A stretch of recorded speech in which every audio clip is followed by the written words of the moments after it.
In this Sikha, the Rebbe is going to be giving a very beautiful and lengthy explanation on a famous Maimer Chazal that tells us that from the time the Beis HaMikdash was destroyed, the place that Hashem has in our world is primarily in the four Amos of Halacha. And the Rebbe is going to explain this Maimer Chazal based on a Rambam and so on.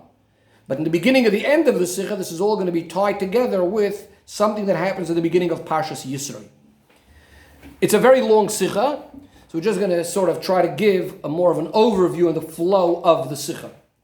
So the Rebbe starts off by saying that the pasuk in the beginning of Yisro says, "Vayishma Yisro, Yisro Kohen Midyan, the chief of Midyan or the priest of Midyan, hears everything that Hashem has done for the Yidden, for Moshe Rabbeinu taking them out of Mitzrayim and so on."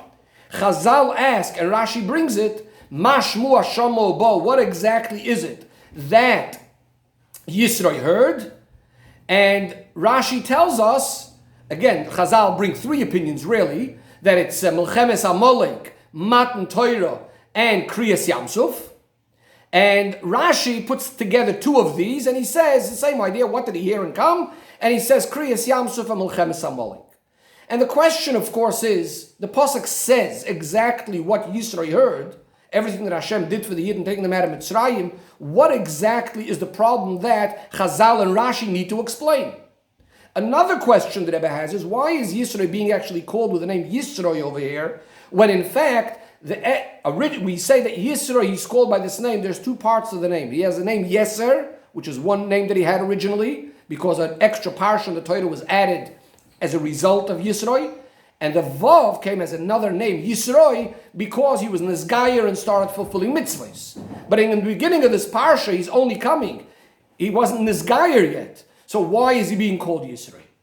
In order to explain this, the Rebbe brings a Rambam in Pirush HaMishnayos, which speaks about the above-mentioned Maimer Chazal, that from the day that the Beis HaMikdash was destroyed, Hashem only has the 4 cubits of Halacha. And the Rambam asks, what's this idea of the Daled Amos Shel Halacha? And the Rambam goes on to explain how the whole purpose of the universe, of this world, is all for mankind, for the person, for the Yid. And the whole purpose of the person, of the Yid, is to come to a shleimus, to become a perfect person. And the Rambam describes it as in 2 areas. Number 1, to come to the greatest level of chachma, of wisdom. And the ultimate in wisdom is chachma, likis, understanding the unity of Hashem. And the second thing is maisa, to have sur meirav, say toiv, staying away from bad, doing good, and so on. And then the Rambam concludes, now we'll understand the beauty of the Maimer Chazal. The Hashem only has these 4 cubits of halacha. And of course, the Rebbe asks, what is the connection between what we just said, that a person is about chachma and maisa, to this idea of arba amos shel halacha? Now, we understand the idea of halacha connected to maisa, to the action part. That's what halacha is. It's about actions. But how is it related to the concept of this wisdom, that the tachas of the person is to understand the wisdom and the unity of Hashem, and so on and so forth? The Rebbe also wants to understand why that would be called halacha in this particular case. If we are speaking about wisdom and achdus Hashem, why are we referring to it as halacha over here? And of course, we would want to understand very much also what this idea of Daled Amos specifically is. So the Rebbe says that we could say that the reason why the Rambam says there are the 2 ideas, Maisa and Chachma, is because really what's the Daled Amos Shel Halacha coming to replace? It's coming to replace the Beis HaMikdash. And in the Beis HaMikdash we have these 2 ideas. On the one hand we have the Sanhedrin, who give us the Psak Halacha L'Maisa. On the other hand, we have the Kodesh HaKadoshim, the Luchos, representing the secrets of the Torah. And that's why the Rambam says, when Chazal tell us Dalet Amos Shel Halacha, it refers to 2 things. It refers to the Maisa B'Poil, as well as to the deep understanding of godliness. However, we still need to understand, why would the Chazal tell it us in this way of Dalet Amos Shel Halacha? Why is it expressed specifically in these words, if really was seemingly speaking about something else? So, on a simple level, the Rebbe says, we could say that the idea of Achdus Hashem, the knowledge of Hashem, oneness of Hashem, loving Hashem, and all of these things are, of course, halachos as well. Of course, we start over the day, a little child starts over the day focusing on Hashem, moida ani, etc. But nevertheless, we still need to understand a little bit more what exactly is going on over here in this Daled Amos. What do we mean by Daled Amos, and specifically focusing on the idea of halacha? So the Rebbe explains a very beautiful idea. First of all, focusing on where does this come from generally, this term of Daled Amos. We find that a person is given his own Daled Amos. Every person is allocated a space of 4 Amos. So it refers to the dinim of Tchum Shabbos. A person needs to stay within his 4 Amos. So the Gemara explains that the person's body, from his feet upwards till his head, takes up 3 Amos. And then when he stretches out his hands upwards above his head, that's 4 Amos. And that's why a person is given a space of 4 Amos. The question that Rebbe asks is, why are we giving a person this extra space to stick out his hands? It's not the way a person regularly holds his body. And what the Rebbe explains is the following. By first explaining that generally, the Eibishter created a world that we should be partners in the creation. There's the way the Eibishter created the world in its own perfect way, and then there's the ideas that we need to add through our avodah, through our yagiyah. Says the Rebbe, this is hinted in the idea of the 3 Amos and the 4th Amos. The 3 Amos is the person himself, the way the Eibishter created him. And furthermore, the 3 Amos go in order. You have the head on the top, you have the guf, the body, including the hands, and then you have the raglayim, the legs, the feet, and so on, which are lower. But what's the avodah of the person? He needs to reach up to higher than his own limitations, higher than the way the Eibishter created him. And that's represented by the idea that he's lifting up his hands above his head. And so in other words, on the one hand, he's going beyond his seichel, beyond his head, and yet that's connected to what? To his hands. And the Rebbe explains this in 2 ways. Number one, that the only way to get to the highest levels is specifically through action, through ma'aseh b'poel. And number 2, the higher levels the person reaches and the greatest heights that a person reaches, it always has to have an influence and come down into his hands, into his ma'aseh b'poel. And this is represented by the idea of lifting his hands above his head. Again, on the 2 ways, bringing his hands help him reach to above seichel, as well as bringing all of the inyanim of higher than seichel down into his hands.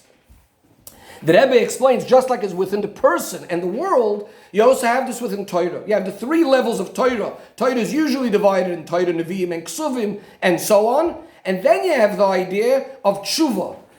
Through tshuva, Yidden came by the second set of luchos, what we call kiflayim l'sushiyah, to an extra, deeper level in Torah. So here you also have again the same idea. On the one hand, you have the 3 levels that the Eibishter gave on his own, and then you have what the person reaches through his own yigiyah, through his own avodah. And this is really what the Rambam is telling us. That we have the Daled Amos Shel Halacha is representing this idea that the person comes to his greatest chachma. He was supposed to reach the highest levels of wisdom, the greatest levels of actions, but all of this needs to be permeated with, and the person has to come and reach to that level which really takes him beyond his own seichel, reaching to the levels that are completely beyond his own limitations. And the Rebbe says that this is why it's called Daled Amos Shel Halacha. As we said before, you lift your hands above your head. What's the idea over here? Because when are you sure that you really reach that deepest level, that greatest level, beyond seichel and so on, the deepest secrets of the Torah? It's specifically when it translates into some practical, concrete action. And that's what the Rebbe says. This is the idea of the deepest level of the Torah. There's the neshama of the Torah, as opposed to just the body, but it needs to impact the practical. Says the Rebbe, this is also why we say that Miyom Shecharav Beis HaMikdash, that's when we have these 4 Amos Shel Halacha. Because what was in the Beis HaMikdash? Here too we had the 3 levels of the Azara or the Chotzer. We have the Heichal, or the Oyel Moyed, and then we have the Kodesh HaKadoshim, which represents the 3 general levels, but then you have within the Kodesh HaKadoshim, we have the Oroin, which represents that 4th level through which the Shekhinah was really coming down, in the place where the real Achdus of Hashem is recognized, and as we say, the place of the Oroin cannot even be measured. So here we have, on the one hand, the idea that it's the greatest and deepest level, higher than creation, and yet it needs to be translated into a practical Oroin, Beis HaMikdash, Avodah, and so on.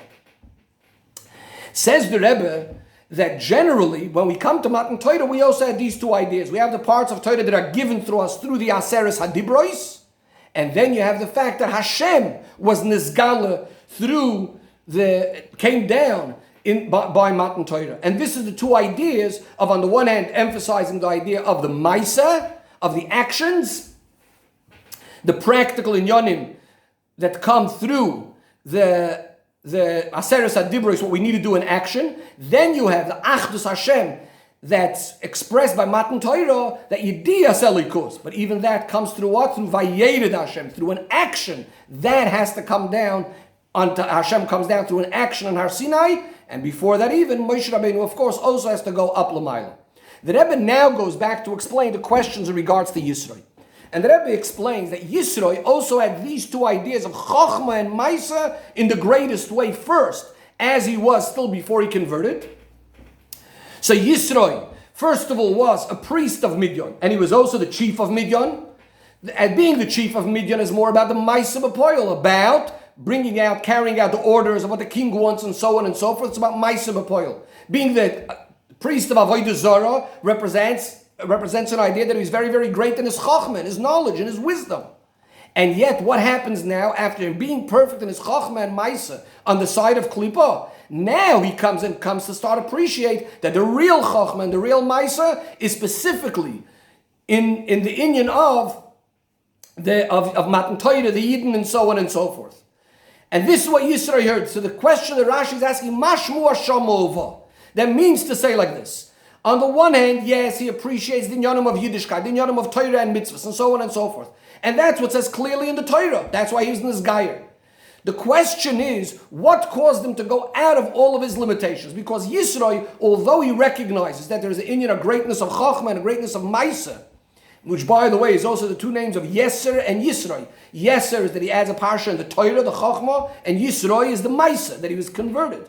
So although he recognizes that he has to go over to the side of Kedusha, nevertheless, why can't he stay in his place? What caused him What caused him to go out of his limitations? So we say, Kriyas Yamsuf and Melchemes HaMolik. Well, first of all, Kriyas Yamsuf, Melchemes HaMolik, Kriyas Yamsuf is again an action where the Yidden are traveling. And Melchemes HaMolik was more again an ideological idea, where the Yidden are asking, is Hashem amongst us or not? And then they finally come to recognize, to look up to Hashem, going beyond their chachma, recognizing that Hashem is in charge of everything, going out of all of their limitations. But here we have the idea that he saw two things again of going out of limitations, and that's what caused him to go away from his place, out of his own comfort zones. First of all, Kriyas Yamsuf is a concept of breaking down barriers and limitations between Yam and Yabosha, and Melchemes HaMolik is also an idea. Amalek caused a certain coldness, a certain apathy, specifically to the idea of going higher than Tam Vadas, where he might agree to serve Hashem, but not to go higher than Tam Vadas. And this is what Melchemes HaMolik is, to break this klipa. So when Yisro hears these two things, this is what causes him to go out of his own agbolis, out of his own limitations. So he had the perfect chachma, the perfect maisa in klipa first of all, and then even within kedusha. But it's ultimately to going beyond all the limitations and finally being able to be poiled, the bittul agzeira between the tachtoinim and Mendel.